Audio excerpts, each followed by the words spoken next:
Good evening, everyone. It's dark, but it's time. Still no book 7 definitive edition for the Lone Wolf series, so tonight we're going to start a new series by someone else since I ran out as well from out of Joe Devers' different universes and different series outside of Lone Wolf for game books. So tonight we're going to play a different series by Dave Morris and Oliver Johnson called Golden Dragon. So it's a very old series from the mid 80s, about that time, 1984, 1985, and the precursors from many other series, like for example, more recently, The Fabled Lands by Dave Morris as well. We're going to look at that and see how it went. I've played most of them quite a long while ago when I was a kid. Couple of years though after I tried out Lone Wolf, since Lone Wolf was kind of my first game book series, and I don't recall much of the Golden Dragon series actually. So let's see how it goes. Different rules as well, different writing, and maybe it'll be better, maybe not. If you want to buy those books, actually, contrarily to the Lone Wolf ones, I don't know where you can get them anymore, since they are quite old. They've been reedited a couple of times though, in many different edition houses. But right now, maybe you can find them in your local bookstore, if not eBay, thrift stores, things like that. Most probably, it's your better chance if you want to find some of the Golden Dragons series of book. There's no story so far in the Golden Dragon series. I don't recall if actually they're following each other or if they're different adventures like the Fighting Fantasy books. I think they're more like the later ones. But we'll see from book number 2. Let's start with the rules. The Golden Dragon series, or at least the first book, is using D6 instead of D10. So that's what we're going to use. They're actually using real dice instead of a combat table and a random number table. And we're rolling, I think, D6 for combat as well. I've rolled beforehand all the different abilities that we're going to use. There are 3 of them: Vigor, Agility, and Psi. I think that's how you pronounce that, Psi. So for the Vigor, it was 2d6. I think it was 2d6. Yeah, 2d6 and add 20 on top. So I rolled 9 for 29. For the Psi score, it was only 1 die and add 3. So I got 8. And the Agility score is also 1 die and add 3 for a total of 8 again. So a couple of kind of not so bad rolls. The Vigor is actually the HP. It reaches 0, we're dead. The Psi is spell resist, as well sensitivity to psychic things. We see more inside the book. And the Agility score is kind of like the combat skill score in the Lone Wolf or Joe Devers books, but it can be used as well to reflect the agility itself outside of combat. I mean, like the example they give in the book is scaling walls, leaping across chasms, and so forth. It can be used in different things actually, like the Vigor represents as well the strength and general fitness. They kind of bunch up together a couple of different skills that you can find in a standard RPG, and they put them inside together, 3 different skills or abilities. They want us to personalize our adventuring persona for this game, to select a heroic name for our hero, but there are no box to write down that on the character sheet. So let's say I guess that we're the golden dragon to go with the series. Regarding Vigor, Agility, and Sight, you have a different explanation further down. Your Vigor will change constantly during the adventure. Every time you are wounded, in fact, you may find healing potions in the vampire's crypt. These will restore some of the Vigor points you have lost owing to wounds, but unless you are told otherwise, your Vigor score must never exceed its original value, just like in the Lone Wolf books. So that's why we have a current score and a total score just above. I did the same for the Psy and Agility scores, just to keep track in case important later down the road. This is your normal Vigor score, and you must keep a careful note of it. Yeah. Your Agility and Psy are less likely to change, although this is possible. Spraining your ankle, for example, might reduce your Agility by 1 point. A magic helmet might increase your Psy, but as with Vigor, your Agility and Psy must never exceed their normal score unless you are specifically told otherwise. Like the magic helmet, I guess. Otherwise, it's quite crappy to have a magic helmet increasing only our reduced Psy score. Anyway. That's the character sheet for at least the first book of the Golden Dragon series, but I think the other character sheets are pretty similar. What's strange is that some items and starting treasure are written down already on the sheet. I guess we can't lose them. We'll see. But I've already made 2 new entries for new treasure and new items in case we find any later down the road. Combat, so how it goes, often during the course of your adventure you will come across a creature or human enemy whom you must fight. When this happens, you will be told to roll the dice. The number you roll will determine whether you wound your opponent or whether he or it wounds you. A typical entry might read like this. The ogre F6 aches and advances towards you. You have no escape route and must fight. Ogre, Vigor 10. Roll 2 dice. Score 2 to 5. You are hit and lose 3 Vigor points. Score 6 to 12, the ogre loses 3 Vigor points. If you defeat the ogre, turn to section 45. It's kind of more written down, let's say, in the text than Lone Wolf, where you do the fight, and if the fight ends, you go forward. Unless they mean you roll the dice over and over until you win. Might more be what they mean here. At the start of every combat, you shall note down your opponent's Vigors. At the bottom here in the encounter boxes. In an empty encounter box, you then roll the dice to see who has been wounded. If both you and your opponent still have Vigor scores of more than 0, you must continue to roll the dice until the Vigor score of either you or your opponent is reduced to 0, indicating death. So to answer my question here. Keep note of the Vigor scores on your character's sheet and in the encounter box. Escaping from combat, in some cases you may start a fight and then find yourself losing badly. If you are told that you can flee from the combat, then you can choose that option. Your opponent will, however, attempt to strike at your unguarded back as you turn away.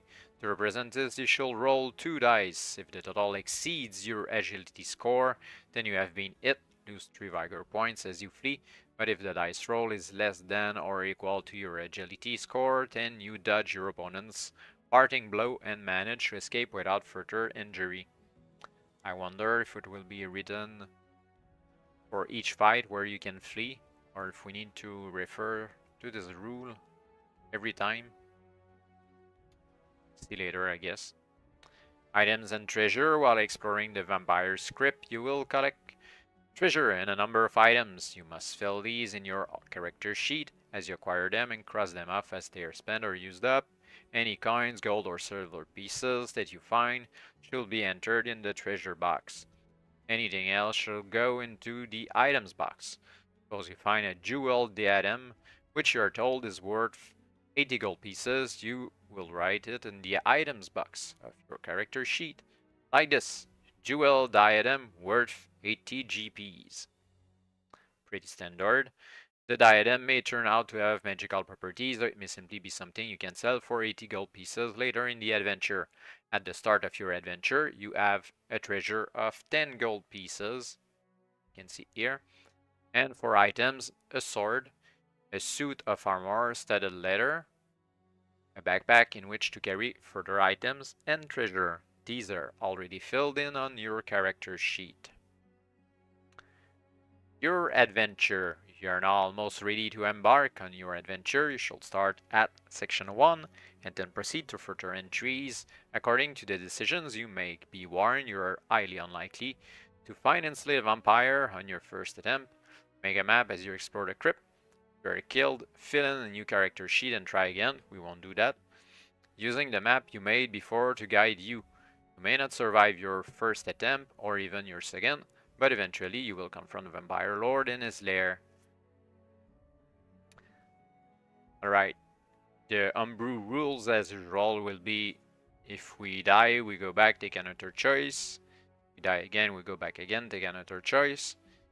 We die in combat, we'll go back and take a different choice. But actually, if there's a free option to escape, we'll take them instead and try to go forward by rolling those parting dice for the parting hit and see if we're losing any more vigor points. And if we die by fleeing or anything like that, we'll go back again, take a different choice. So instead of filling in a new character sheet and trying again, we'll just simply go back and try another path to save time and to not be stuck playing this game tomorrow morning. That's pretty much it for the Homebrew rules. There's nothing else that springs to mind that we need to change regarding that specific series. And now the adventure begins.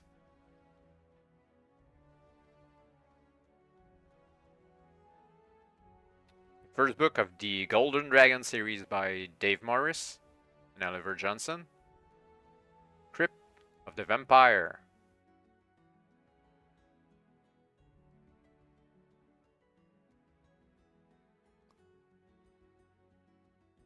Section 1. Dusk in Wistron Wood.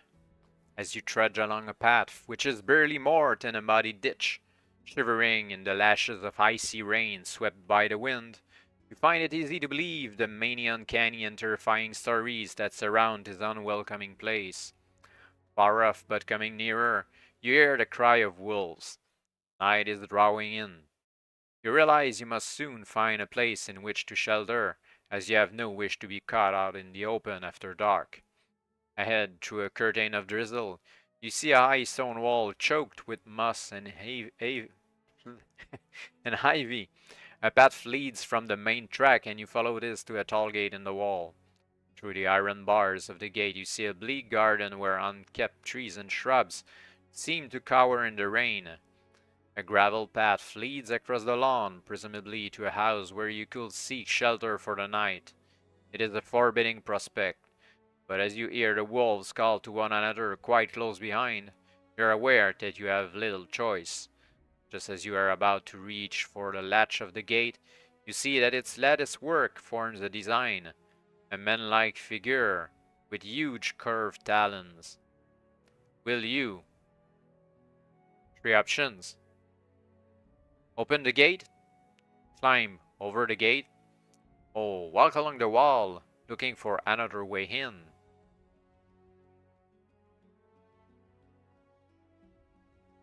I wonder if we know that we're going into the Crypt of the Vampire.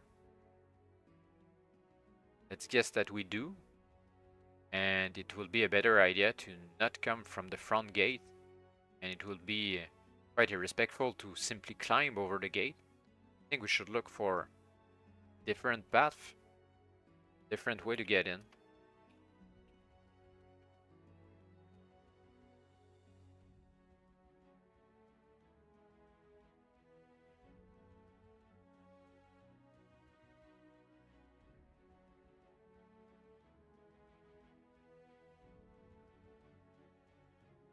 A short distance along the wall, a tangle of vines and creepers provides you with an easy climb over.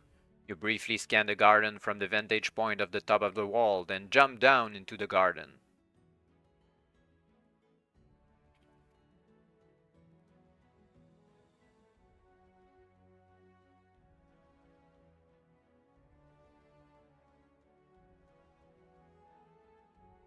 You peer through the rain and the gathering gloom. A flash of lightning shows you a large mansion across the lawn. You head towards it, wondering who lives there and how they will take to a stranger seeking food and shelter. You're just making your way around a large ornamental pond when you see a slender figure moving between the trees about 30 meters away. He carries a bow in one hand, and as he comes toward you, you see that he's an elf. Options: will you greet him? Or will you draw your sword and close to attack? Damn. One extreme or the other. Befriend or kill the guy. There's no option to simply not do anything. Guess we'll try to befriend. We're just starting out.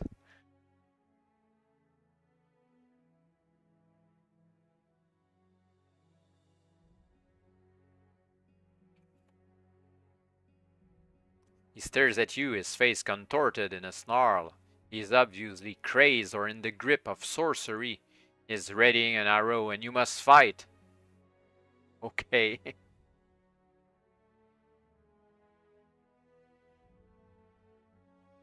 I guess we should kill everyone on sight now.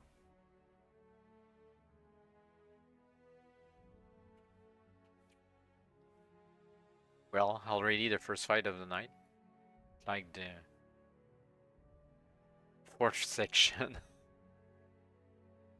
The elf circles around you looking for an opening. You notice his pale skin and foam-flecked lips, and wonder if he is delirious with fever. Not very strong, though. Elf Vigor 9.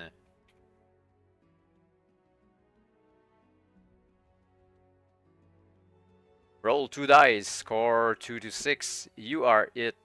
So we need to roll I 7 or more.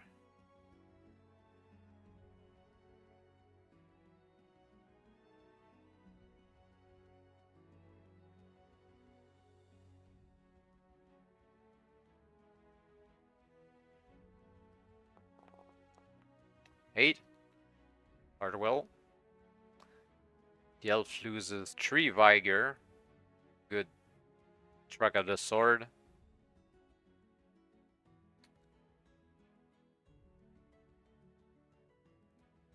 Second round. 8 again. 3 vigor lost.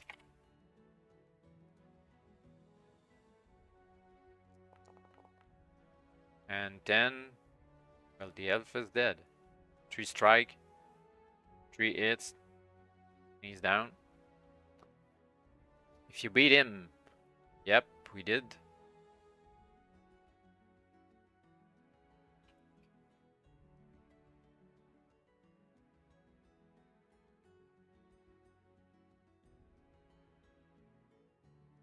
As the life ebbs from him, his insane ferocity fades. He's trying to tell you something. You bend down to hear his dying words. The evil lord sleeps until sunset. His eyes. The elf's head falls back as he goes limp in your arms. You notice 2 small puncture marks on his neck, as though he had been bitten by an animal. Perhaps that was what caused his fever? Okay, so we don't know we're going into a vampire crypt. Okay.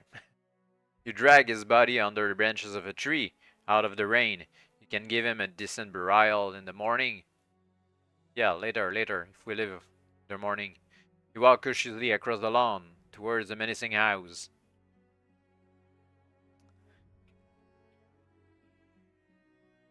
We need to remember that the Lord sleeps until sunset. And his eyes does stuff.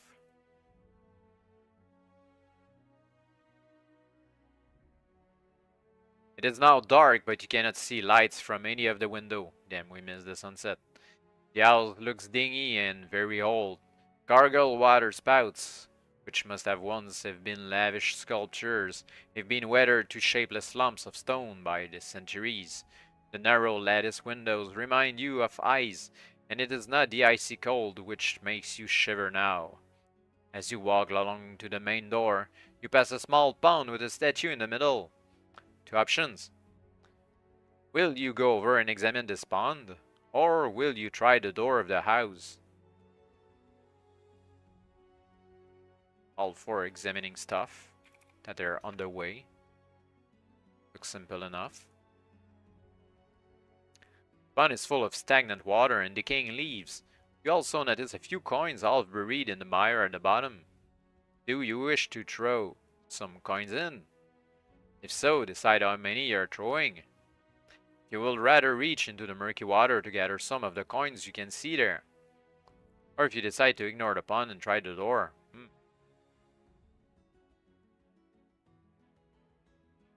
We're quite poor. Maybe we need a few coins more. I don't really know why we're going into a vampire crypt without knowing there's a vampire crypt. Or that's a vampire crypt. So I guess we're going for loot. We're thief.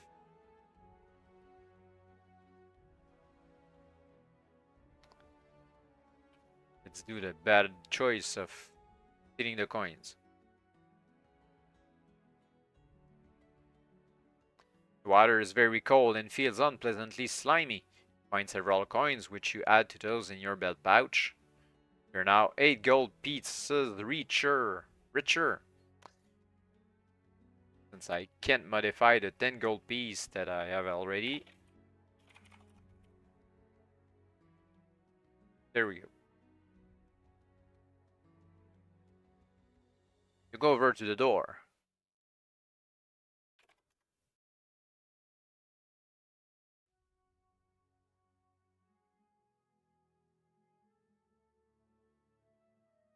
To your surprise, the door is not locked. It swings open at your touch, and you step into a large hall from which wide stairs lead up to the next floor. There are double doors to your right, and in the deep shadows beyond the stairs, you can see a passage leading further back into the house. You wait in the doorway until your eyes have got accustomed to the darkness. With sword in hand, you advance slowly across the hall. Do you go up the stairs to the next floor? Or investigate the room beyond the double doors? Or advance along the passage? Wide stairs to the next floor. Double doors to the right. Passage in the deep shadows beyond the stairs. Should start with the double doors to the right here, closer to the entry. I will go to the left actually, but there's no left here.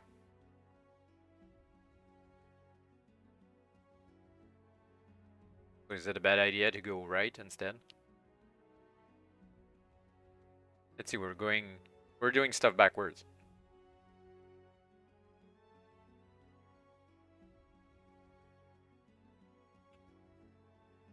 You walk into a long, draughty room, which seems to be a study or library.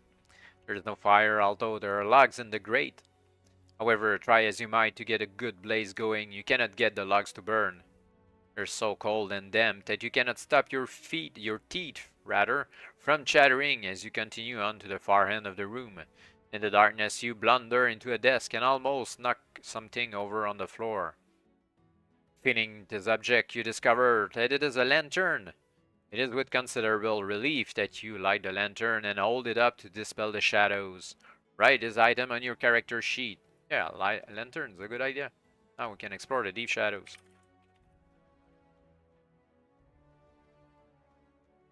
You now see that there is a strange chair of intricately carved ivory next to the desk. You look around you at the looming stacks of books.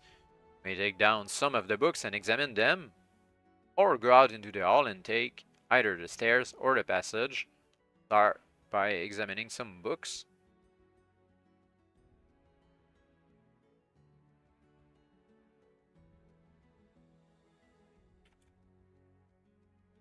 You Blow dust from the cover of one of the volumes you have selected and open it at random.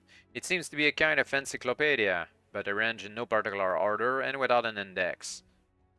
Will you carry it over to the desk to study at greater length? Or will you replace it and go out either to the staircase or to the passage? Doesn't seem like a really interesting book, but why not looking at it? Maybe it says how to kill a vampire that we don't know exists and that we're in his house. But anyway, as you sit down at the desk, the arms of the chair come alive and seize you at them. Skeletal fingers.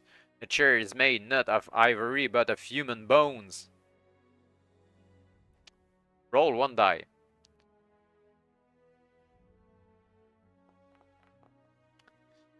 If you roll 4 or more, you are able to wrench yourself free of the chair's grip and hurry from the room with your lantern.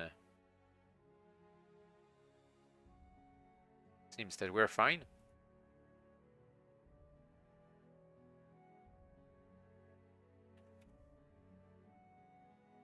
You swing the light of the lantern around the hall. For a moment you entertain the unsettling notion that unseen creatures are darting and scurrying soundlessly to hide in the shadows. You dismiss such an idea as a trick of your nerves and consider which way to go now. Will you go up the stairs or down the passage? Since we have the lantern, let's go down the passage. The passage is paneled in a hard red wood which has been deliberately broken and splintered in places. You're wondering about the reason for this when you notice you have drawn level with a narrow doorway in the right-hand side of the passage. A few meters ahead of you, the passage turns to the left. At the bend, you can make out a large door bearing a gilded design in the shape of a crucifix.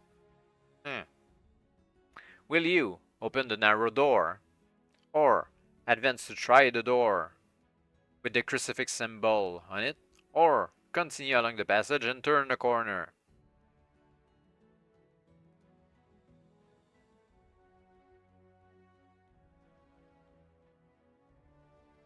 Alright, it said a narrow doorway, not really a narrow door. But well, let's check it out. It's closer. It has no French crucifix. The door opens to reveal a small, cluttered room, which is really little more than a closet. You notice some boxes and crates, coils of rope, and numerous other items. You may go in and examine its apparent junk, or continue on and either open the door with the crucifix symbol on it, or turn the corner. There's a chance to get a rope to die later on with, so we need to check it out.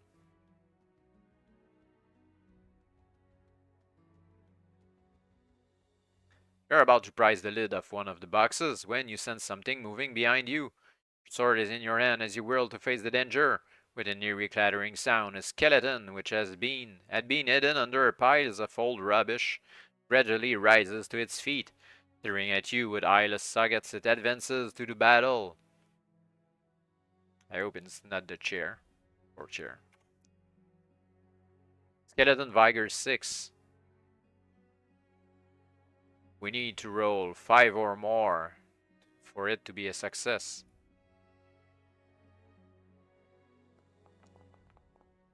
11. First strike of 3 damage.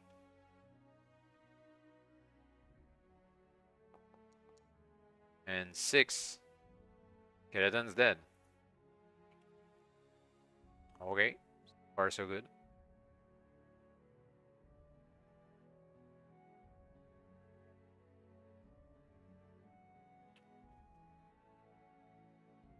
Skeleton's a broken heap at your feet.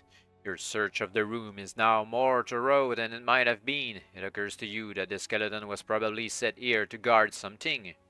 At last, brushing the cobwebs from a shelf at the back of the room, you find a golden helmet. Do you want to take this? If so, write it on your character sheet. If not, return to the passage.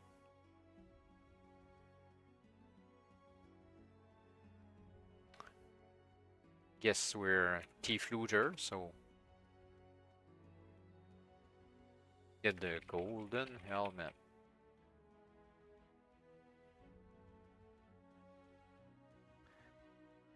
The golden helmet fits you perfectly. You lower the visor and return to the passage.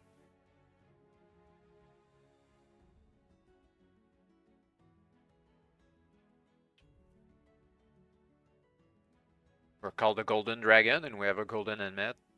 Totally fitting. You stand at the bend in the passage considering where to go from here. If you decide to press on, or you can try the door. Well, we have a golden helmet now. We should totally try the door.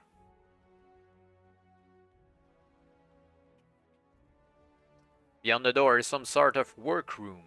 A portly man in monk's robes sits before a crackling log fire. He is putting the finishing touches to a shattered lantern he has been working on. He looks up with an expression of surprise. Do you use your sword to threaten him, or greet him as a friend? So, a burly monk living with skeletons and crazy elf that have been bitten by a vampire.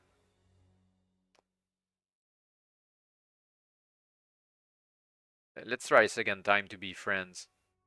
And if he's a bad evil monk, we're just going to kill everyone afterwards.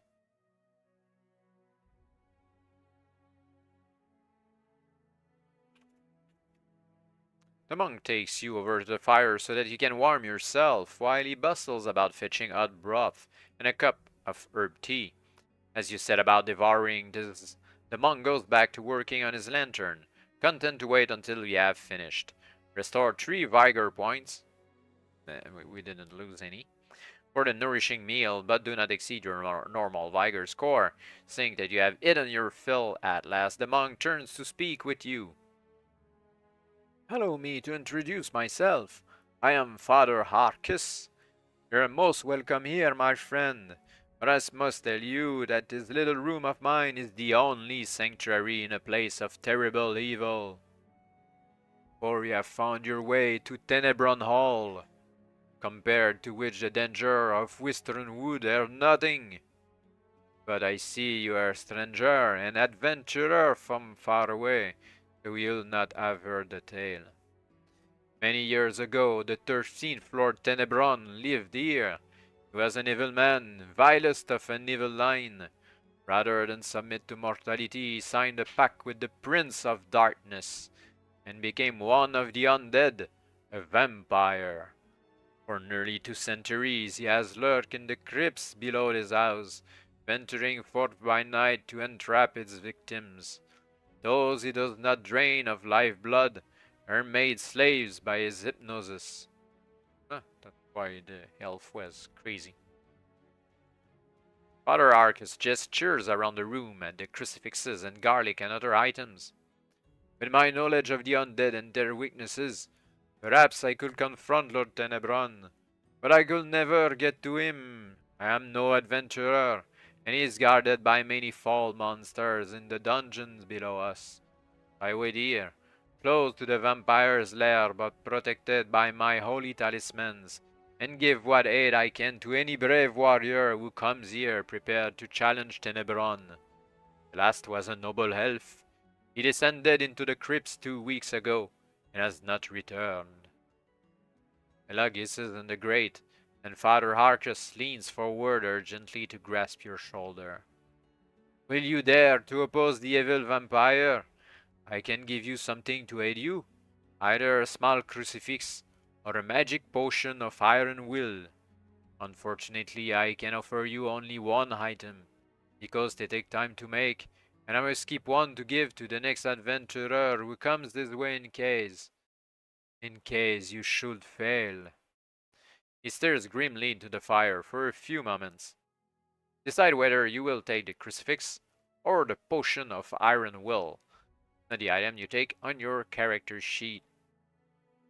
I guess the potion of iron will is to withstand the hypnosis, maybe, of the vampire, and the crucifix is the same thing that he has on top of his door of his sanctuary. I feel like the potion of iron will could be more useful because of the hypnosis.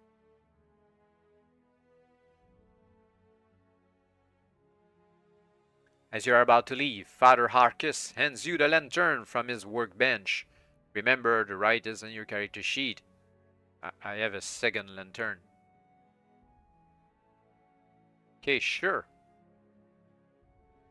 Yes, they really want us to have lots of lanterns. He wishes you luck in the adventure ahead. You thank him and make your way along the passage that leads to the dungeons.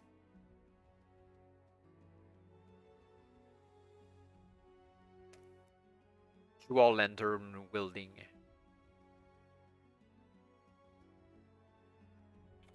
Never knew was a thing. You find a short flight of steps that lead down to a cellar door. Do you have a lantern? Yes, yes, we do. If not, you will have no light to see by. You must go back and try the door with the crucifix symbol in the hope of finding a lantern here. There. Damn. If you have already a lantern, or two of them, I guess, you hold it aloft and descend the steps to open the cellar door. Yes, sadly, it's not the same writing quality as Lone Wolf, but kind of funny.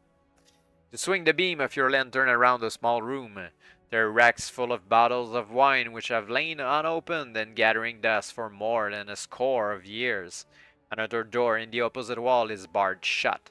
Will you cross the room and open this door, or will you first sample the wine? Sounds like a good idea. It really sounds bad tasting the wine.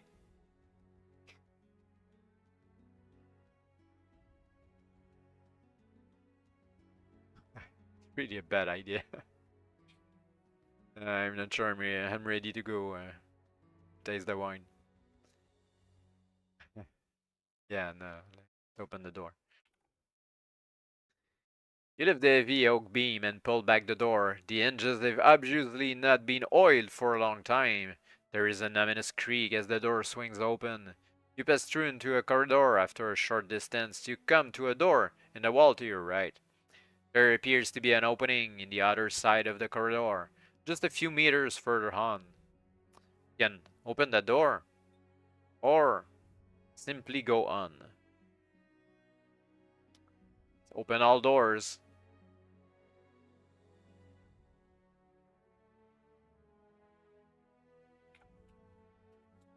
You brace yourself against the sides of the shaft and begin the descent into... Whoa, whoa, whoa. The door is in a shaft. Did I miss something there?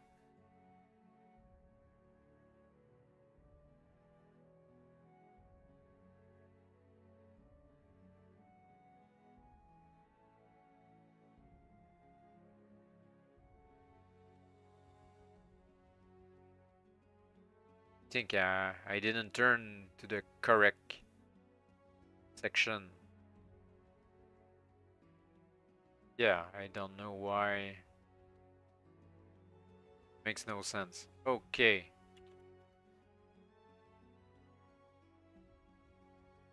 Ah, that's better. The room beyond the door has whitewashed walls, and black rafters crisscross the low ceiling. To judge by the four-poster bed against one wall, it is presumably someone's bedroom. But you see no sign of the occupant. A long table to the right of the door is strewn with a number of runic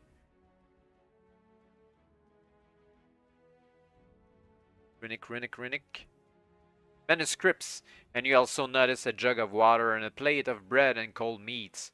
A roaring fire burns in the grate, and beside it are a poker, coal scuttle, and bellows. There are two large candlesticks on the mantelpiece, and you step over to inspect them. They're solid silver. Remember to note them on your character sheet if you take them. Sure. More loot. Two large silver candlesticks.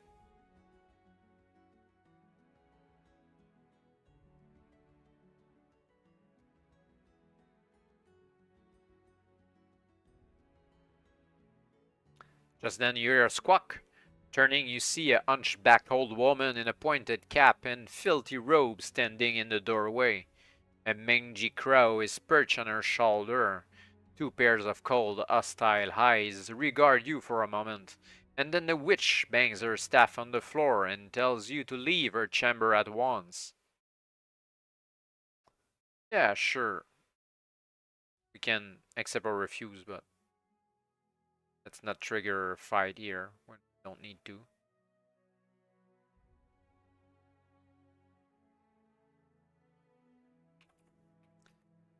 You continue along the corridor as far as the archway in the left-hand wall. Ahead of you, the corridor continues for another 10 meters or so and then opens into a large room.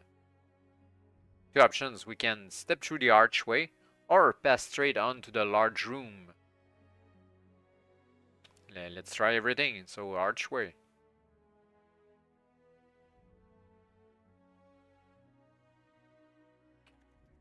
Passing through the archway, you enter some sort of evil chapel. It is hung with drapes of black velvet which are decorated with strange runic designs.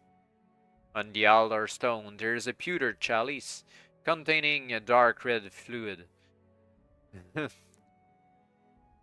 Yeah, first thing I want to do with the dark red fluid is drink this. Alternatively, you may search the altar or snuff out the black candles which burn on either side. Or we can simply leave this unholy place and hurry on to the end of the corridor. If we blow the candles, will it summon the devil? I'm really curious. I guess I shouldn't have.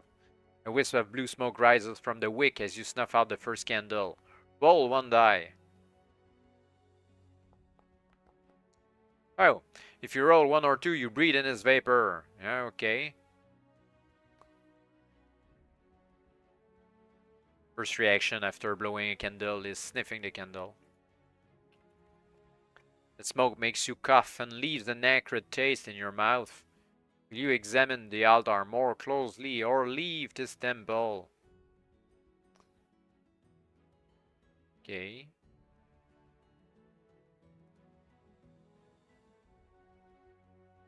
Not sure, we should stay here.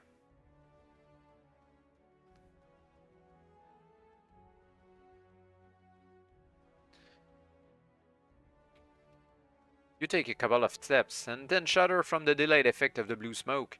The room seems to swim before your eyes and you stagger back against the altar, dashing the chalice of red liquid to the floor. You stare aghast at terrifying hallucinations caused by the drug and the smoke. Small black creatures that scuttle from behind the drapes and crawl across your flesh. Finally, mercifully, you pass out.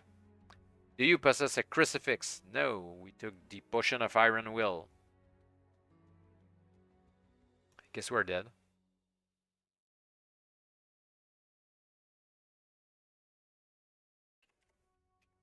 At last you open your eyes. The other candle has burned out while you were unconscious. Groping around in the darkness, you find your lantern. Luckily, it did not break when you dropped it. Anyway, we have a second one. As you get to your feet, a sharp pain in your neck makes you wince. You probe it gingerly with your fingers and find that your shoulder is wet with blood from 2 puncture marks on the side of your throat. Lose 7 vigor points. Or reduce your vigor to 1. If the loss of 7 will kill you. Yeah, right.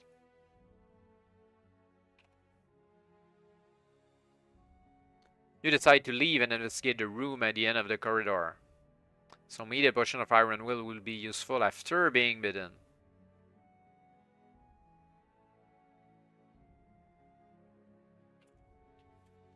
You see double doors at the other end of a long gallery.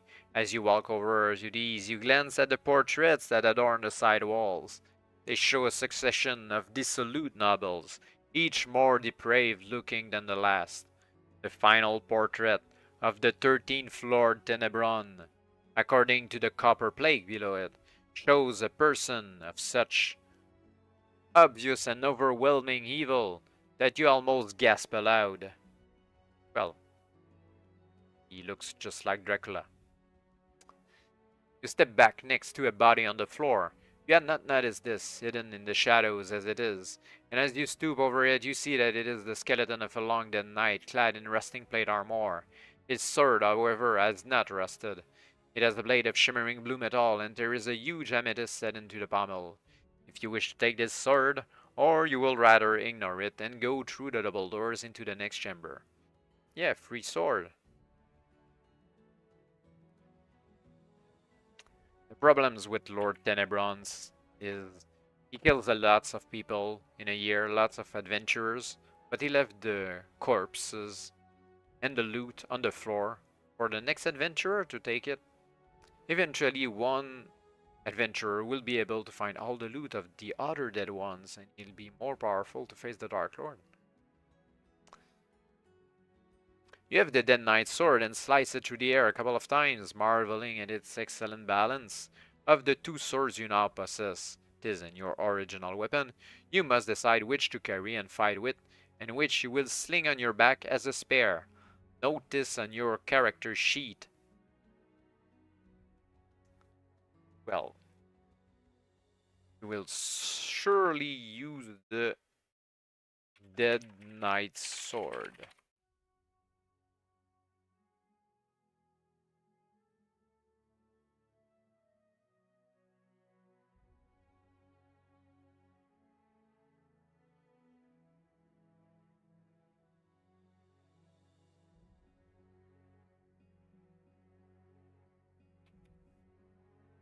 The ice-cylindrical room you are in seems to have been a dining hall at some time in the past. Presumably no one uses it now because the old oak table in front of you is thick with dust, and cobwebs veil the goblets of wine that have been left there. Stone steps lead up from either side of the room to doors in the opposite wall. Between them, above the hearth, hangs a large painting depicting a man with a long bow standing beside an archery bat.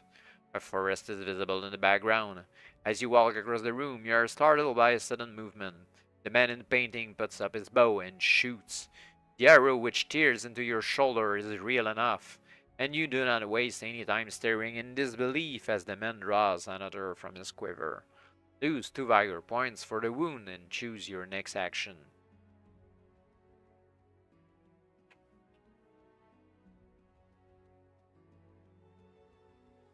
Will you duck for cover behind the table, or charge at the painting and hit it with your sword, or hurl your lantern at the painting, or seize a goblet of wine from the table and splash its contents across the painting? I like the last idea because it will blur the painting.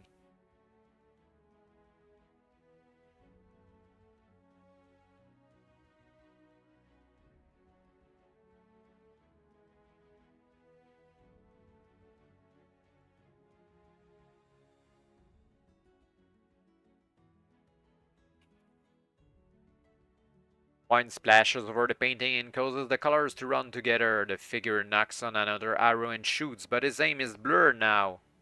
Throw 1 die.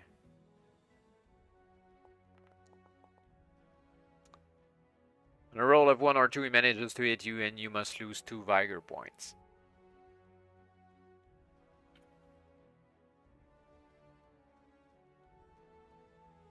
If you're still alive, you may run up the steps to the left end door, or the right end door. Let's go left.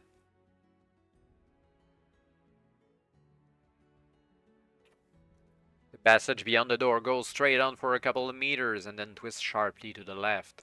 Where it turns, there is a small wooden door on the right hand side. You decide to ignore this and instead follow the passage.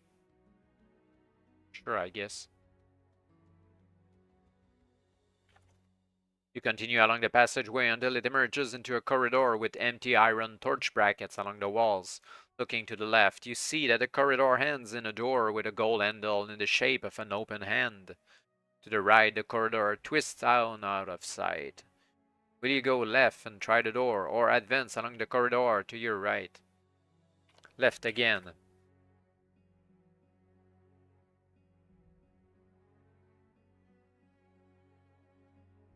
You step through the doorway into a room paved with mosaic flooring. An old man in a black tunic and a white robe sits at a table in the center of the room, illuminated by an ember radiance which has no obvious source. On the table in front of him there is a chessboard with its pieces laid out ready for a game. He says nothing. As you stand here looking at him, you understand that he is challenging you to a game. If you accept the unspoken challenge, or you could rather leave his room and try the other branch of the corridor. Yeah, sounds like a game of chess. Why not?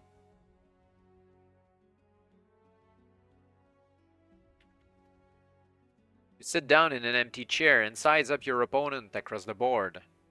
He has given you the white pieces, and hence the first move. You reach out, intending to bring your knight into play, but the room whirls and you cannot focus on the board. The walls loom and close, then recede into the haze of distance. You find yourself on a smooth stony plain outside. To judge by the breeze that whips your cloak about you. All around a battle is raging. White-clad troops, whom you know to serve at your command, struggle against the sable rank of the enemy. You draw your sword and stride through the mist surrounding the battlefield, hearing the war cries and the clash of steel, the shouts of triumph and the screams of the wounded. Finally, you confront the greatest warrior of your enemy's forces, the Black Queen herself. She moves towards you like a shadow, and as you desperately parry the first blow of her flanged black mace, you realize she will be a difficult foe to beat. The Black Queen of Vigor 12, and we need to score 7 or more for it to be a success. Yeah, it's a kind of a harder fight than the previous one. 5. So we lose 3 Vigor and not only 2.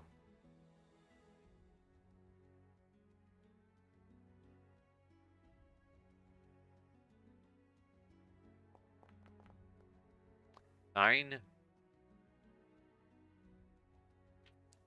Black Queen lose 3 Vigor. 7. The Black Queen again. 4. We lose 3 Vigor.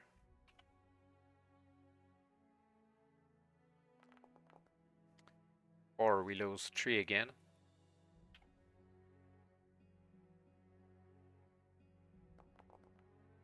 8. Black Queen. Maybe the last roll. 9. The Black Queen is dead. There is no escape from this battle. If you win, you did.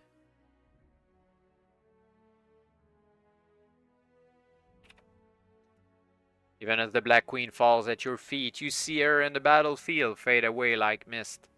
Add 1 PSI point on the total, I guess.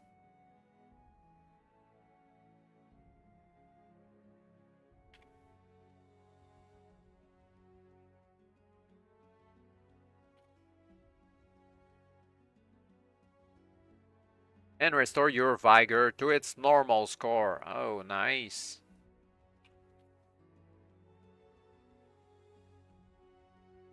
You're back in the room and you have just beaten the old man at chess.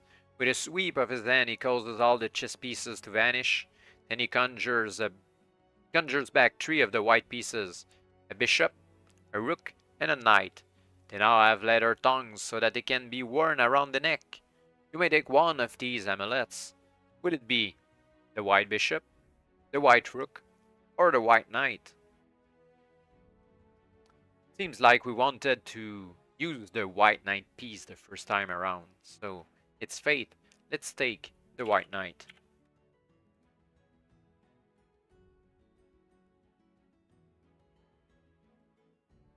You put a white knight around your neck. It is a powerful magical amulet which augments your reflexes, increase your normal agility by 1, and increase your current agility to this level.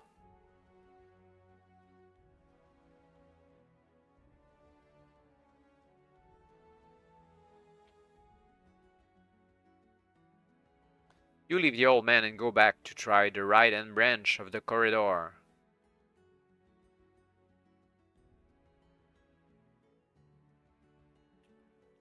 Further down the corridor, you pass through an archway and enter a vaulted room with a suit of armor standing on a plinth in the middle. If your own sword is damaged, you may replace it with the one held in the gauntlet of the armor. You don't need to do that. Or will you cross the room and leave through the far door?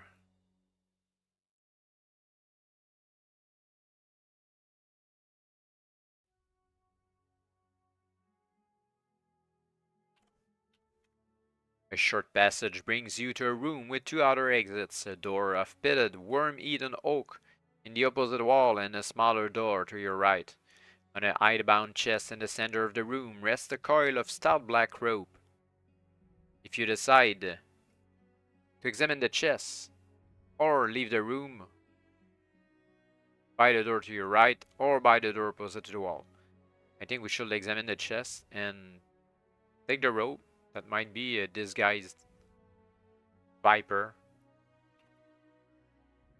As you reach out your hand to open the chest, the black rope suddenly whips up and coils around your neck.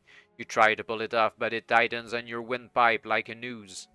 Lose 2 vigor points.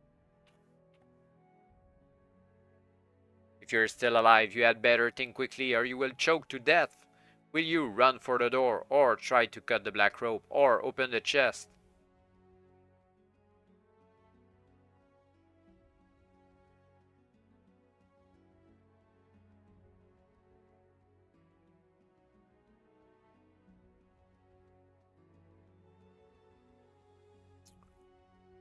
If the rope is magical, we might not be able to cut the rope, but we have the Dead Knight's sword.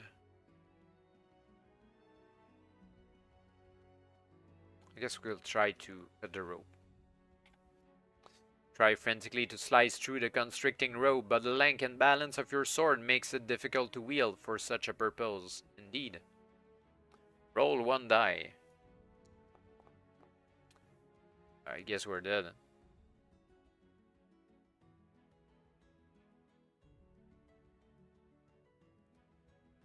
The sword slips in your hand and its razor-sharp blade cuts deep in... Oh, come on!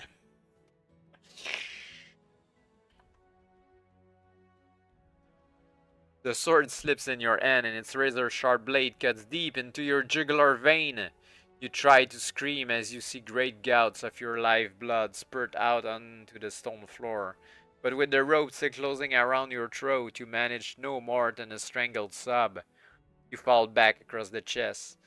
The last sound you hear, seemingly from very far off, is the snapping of your neck as the magical rope tightens its fatal grip.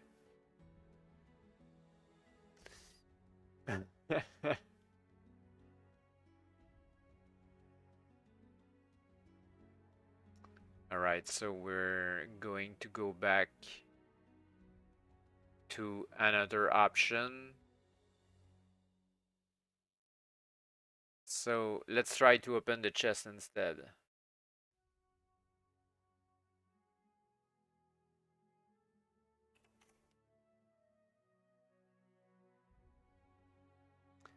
With head pounding and lungs bursting, you throw back the lid of the chest. It contains a bottle of azure liquid and a sealed vellum scroll. The rope is strangling you, and you have only moments in which to act. Will you read the scroll, or drink the contents of the bottle? Do we need to speak the words of the scroll aloud? So we have a problem. Try it anyway. We died once already by cutting our own throat. Praying that the scroll will contain some clue that will save your life, you hastily unfurl it. A single word is written on it in sweeping cursive script. Zul. As you gasp this word aloud, trying to make sense of it, the rope suddenly goes slack and drops away from your throat. Nizul is obviously the magic word needed to deactivate the rope. Oh. You take in great lungfuls of air and gingerly stroke your swollen neck. If you now wish to drink the liquid bottle, or your recent brush with death has disinclined you to such risk-taking, you may now leave through the oak door, or through the smaller door. We died once already. Try the potion.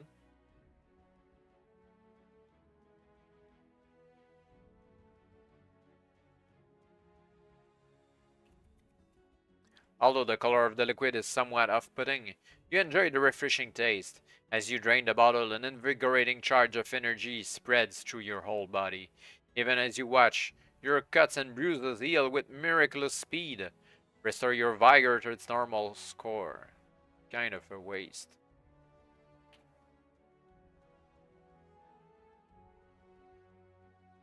Toss the bottle down and wipe your mouth with the back of your gauntlet. There is a grim smile on your lips. Thus fully restored, you will show your foes you are a warrior to be reckoned with. Stride across the room. Are you going to leave through the oak door or the smaller door? Let's go to the oak door.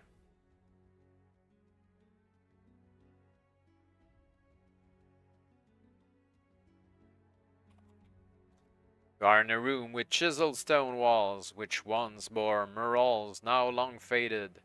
At about waist 8 in the middle of the far wall, there is a hole barely a meter across, apparently the mouth of a narrow shaft leading from the room. You can see no other exits, so you decide to take a closer look at the shaft. As you cross the room, the floorboards creak loudly, even though they seem to be sturdy. You freeze, fearing a trap. Ominously, the floorboards continue to creak even though you are not now walking across them.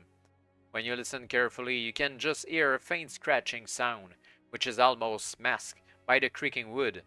Something is moving under your feet. If you wish to leave the room at once by climbing into the hole in the far wall, or decide to remain in the room, will you try to prise the floorboards up, or will you just wait and listen?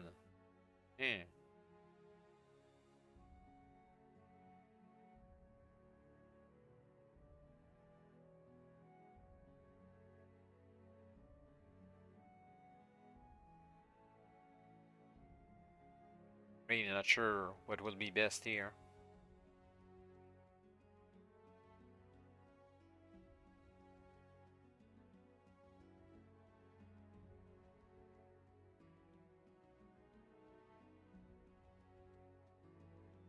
I guess we could try to remove the floorboard.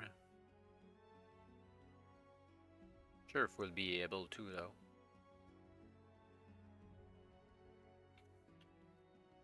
Split one of the floorboards with your sword, and forcing your scabbard into the crack, manage to lever it up. There is dry, hard-packed earth beneath. The scratching sound starts up again, louder than before. Can some fiend have buried a poor soul alive here? Frantically, you begin to prise up more of the floorboards. Suddenly, you hear a noise that makes your blood run cold. A wordless groan from under the floor, an inhuman cry of malignant evil. The floorboards around you buckle and splinter, pushed upwards with supernatural strength. A ghastly pale green haze seems to settle in the room, dimming your lantern's light. Then in a shower of grave soil, a grisly creature rises up before you. Gaunt and sallow, it is clad in the rotting, dusty tabard of a bygone age. Its sunken eyes are like glittering stars on a frosty night. The creature is a wight, an undead being of great power. Facing such a monster, perhaps you feel that discretion is the better part of valor and will try to flee. If so, do not throw the dice as usual, but continue. If you prefer to stand your ground and fight, will you use your sword or one of the items you have collected? We have something against a wight.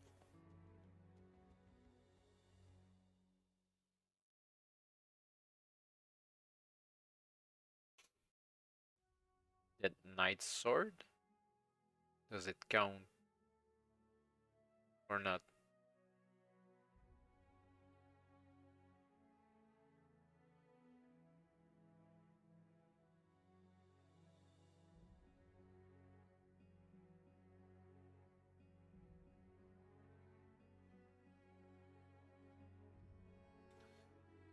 Hard to say, actually.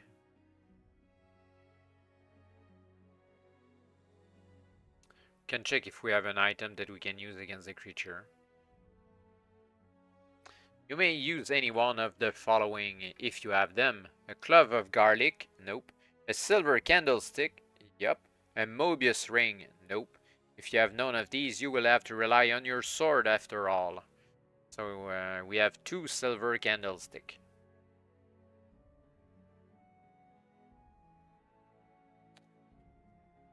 Undead priest kings from ancient times. Whites cannot be harmed except by weapons of solid silver. You strike out with the heavy candlestick, using it like a club. A white vigor 9.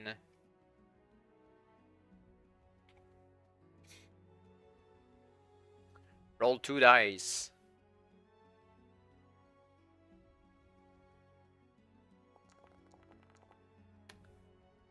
Need to score 7 or more. So 8 for the first roll.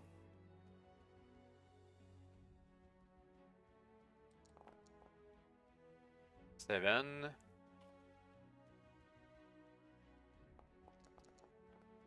10. Well, the white is dead. Was way more easier than I thought.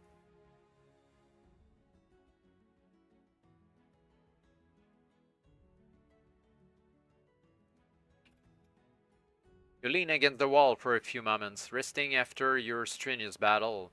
Just as you are about to leave the room, your attention is drawn to the golden band, which the white were clasped around its thin wrist.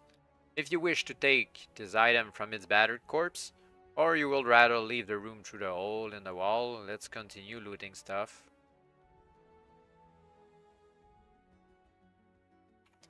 You slip the golden band onto your arm. You cannot sense any magical properties within it, but at least it has a cash value of some 80 gold pieces.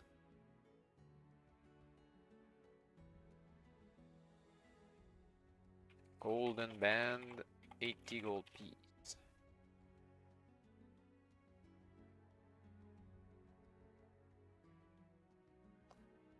Climb into the dark hole.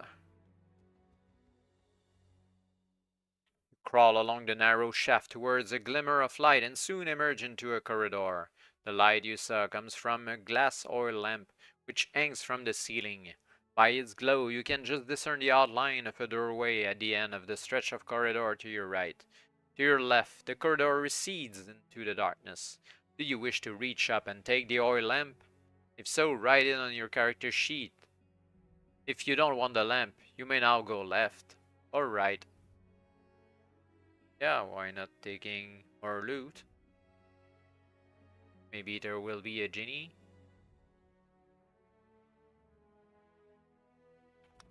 You lift the oil lamp off its hook. It gives a good light, so you extinguish your lantern for the time being. Nice. We have now 2 lanterns and 1 oil lamp.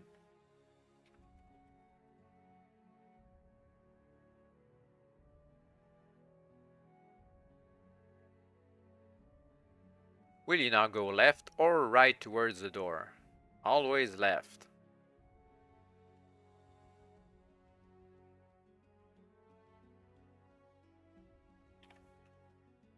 Holding up the old lamp to light your way, you advance along the corridor. You have not gone very far when you see that it bends sharply to the right a few meters ahead. Suddenly, 2 black-clad bowmen step out from around the corner. Seeing the murderous grins on their thin faces, you hurl the lamp at them before they have a chance. Okay, sure. Before they have a chance to shoot their arrows at you, burning oil soaks their boots. They drop their deadly longbows and howl in pain as they frantically try to put out the flames. While they are thus preoccupied, you nip past them and around the corner, pausing only to relight your original lantern. You hurry on along the corridor. Well, it's one of the shortest lived items I ever got in a game book. It literally lasted like 1 section.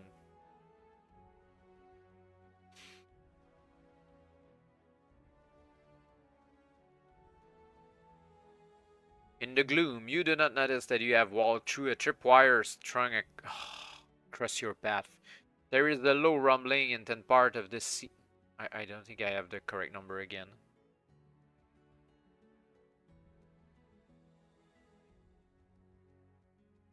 Oh, that's the right one. Didn't write it down. So in the gloom, you do not notice that you have walked through a tripwire strung across your path. There is a low rumbling and 10 part of the ceiling caves in on you. Try to roll equal or less, 2 or less than your agility with 2 dice to escape this trap.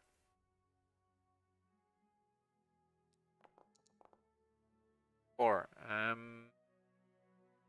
Well or less. Yep. Problem. If you succeed, only a few rocks strike you as you dash on to safety. Lose 3 vigor points. And if you're still alive, you can continue.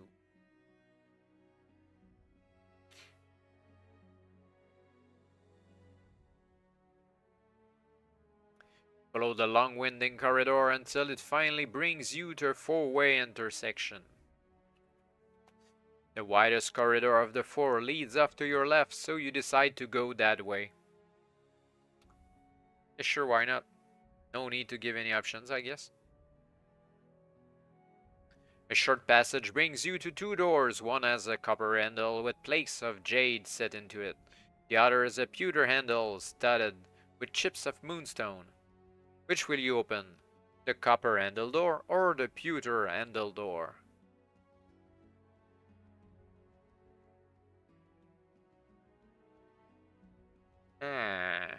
I'll go, I think, with the jaded one.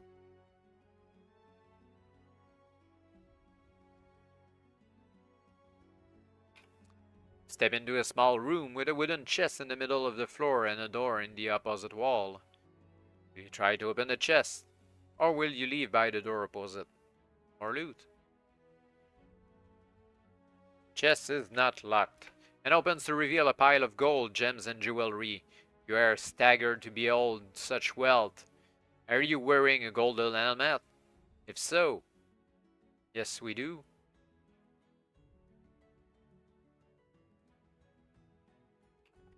The helmet is the fabled helm of Kanaba, which allows the wearer to detect illusions.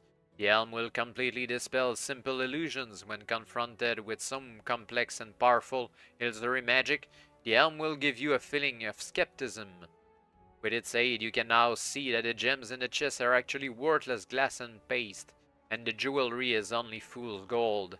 You throw them down with a curse of bitter disappointment, and leave the room by the door opposite.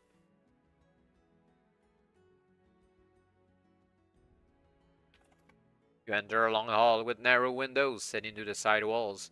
You start to walk down towards the double doors at the far end, but then you notice something beyond the windows. You cross over to the nearest window and find yourself looking out over open country, as though from the top of a high tower.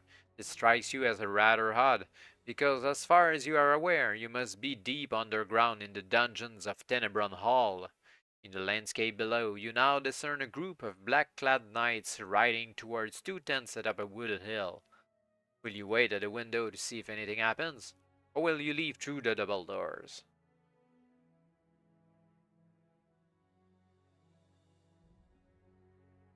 I think it's the first time that we have the opportunity to wait. Oh, I'm tempted to do that. The riders reach the tents and dismount. You see a figure emerge from one of the tents to talk with them. After a while, he points out across the moonlit fields. The black-armored knights clamber onto their horses and gallop away. You lean forward to peer through the window, but as you do so, the scene you have been looking at dissolves away into thin air, leaving a plain stone wall at the back of a narrow recess.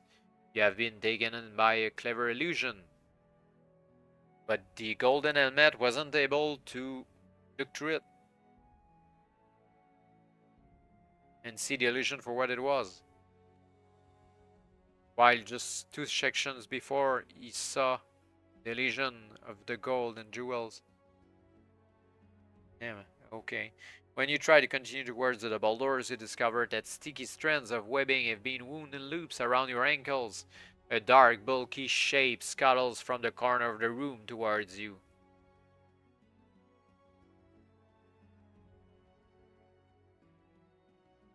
While you were intent on watching the illusory landscape that the golden helmet didn't warn you about, a giant spider has drawn in its web around you, hampering your movement.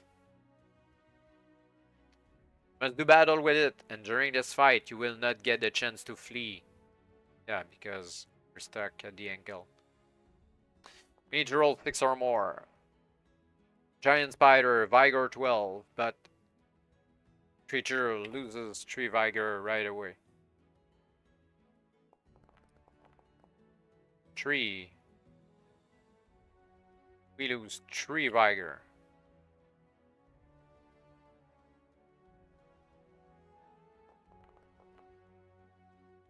Seven.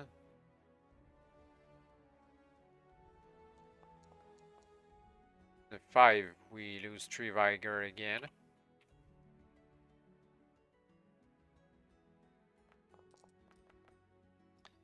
Eleven. And maybe the last roll. 7, the spider is dead.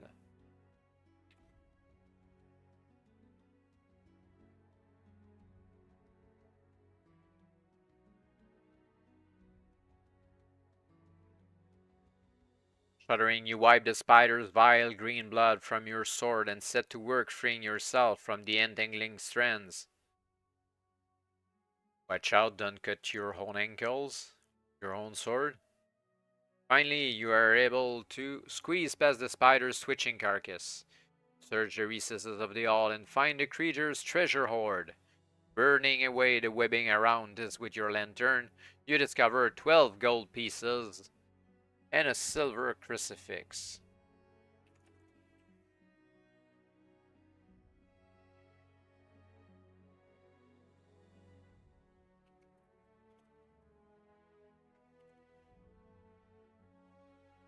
You put these in your backpack and leave the hall through the double doors. Oh, 'twas worth it.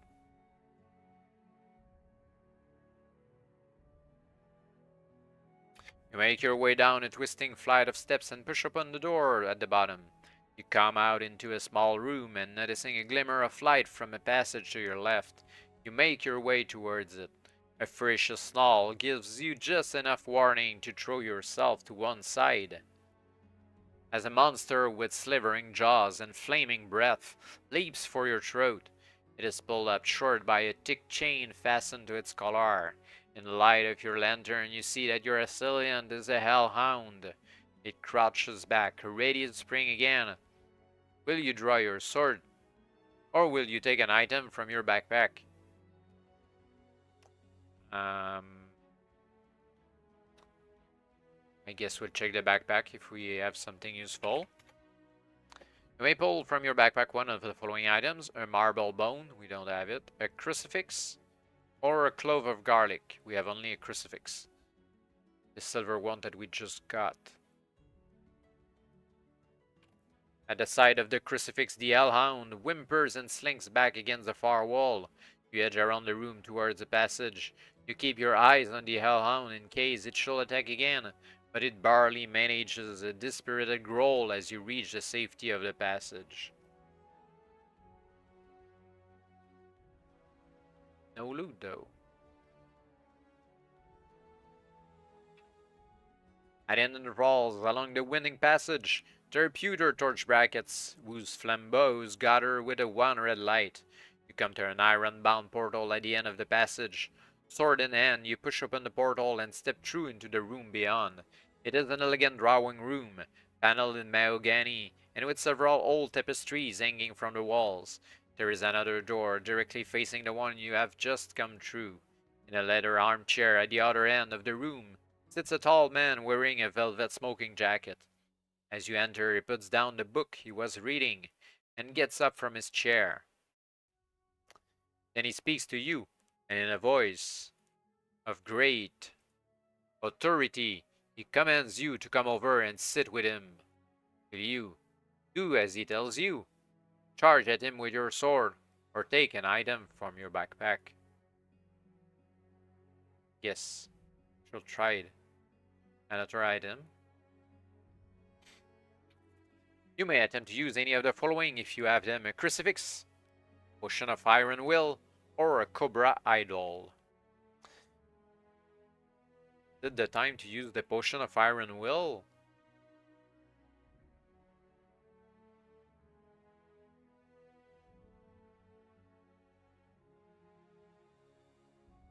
The Dracula?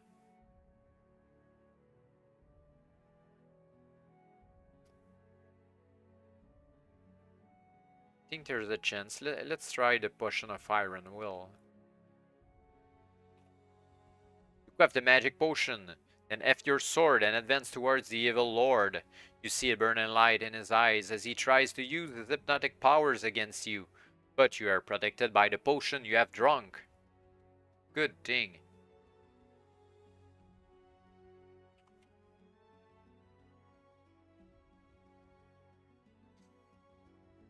As you approach, he bares his fangs and makes ready to fight.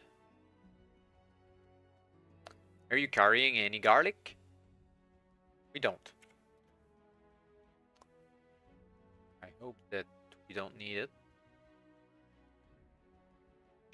Without garlic, you have nothing to quell the full ferocity of the vampire. You must fight him at the height of his power. Lord Tenebron, Vigor 18. Oh, it's like a hard fight. We need to roll 8 or more on 2 dice. Well, 8. So Lord Tenebron loses 3 Vigor point.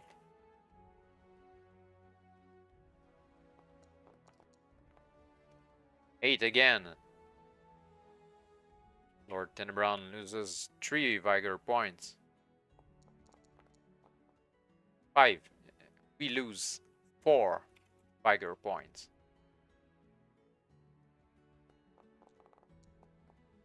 2, 4 on our side again. We're at on 12-12. And I guess the final fight. 11. So the vampire loses 3. Need to win the next exchange. 6. That's not enough. We're down to 8. So the vampire needs 2 strikes while we need 3 strikes to end his life. 7, not enough. We're just about to die at the end of Lord Tenebron. And we're dead. But we can flee. So let's flee with the last of our HP.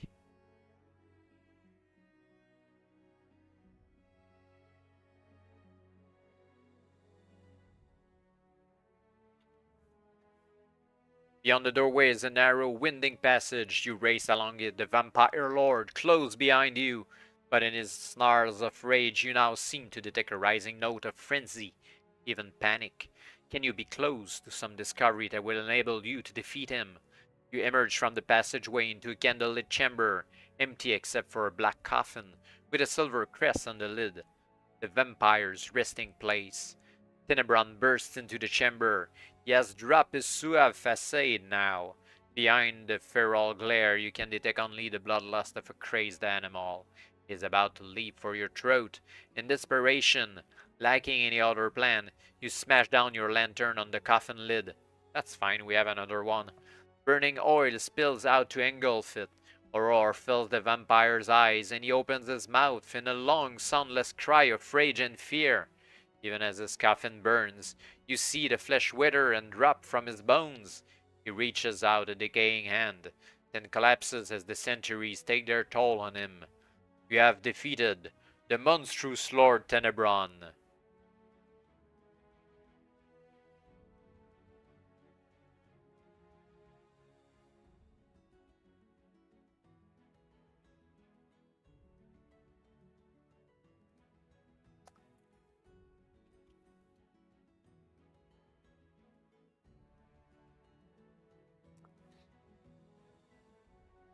Okay, I guess. Searching the vampire's lair, you discover his treasure chest and have soon filled your backpack with gems and jewelry worth many thousands of gold pieces. Find a wall panel which slides back to reveal a set of steps leading upwards. Holding your newfound fortune behind you, you ascend the steps and eventually emerge into the open. Yawning in the cool, fresh air, you see that you are close to the edge of Western Wood. Gently rolling countryside lies ahead of you, sparkling with dewdrops as the sun rises. Birds sing in the trees, and you can see peasants already at work in the meadows. Far off in the distance, the towers of a large market town rise through the soft dawn mist. Just the place for an adventurer with plenty of gold to while away a week or two. Swinging the bulging pack on your shoulder, you set off down the hill.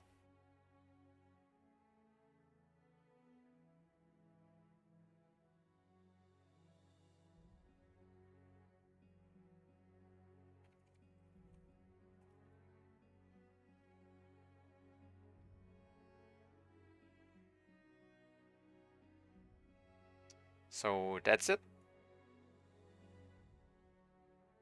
Vampire is dead. It was kind of anticlimactic to kill him by running away. But I guess that anything work.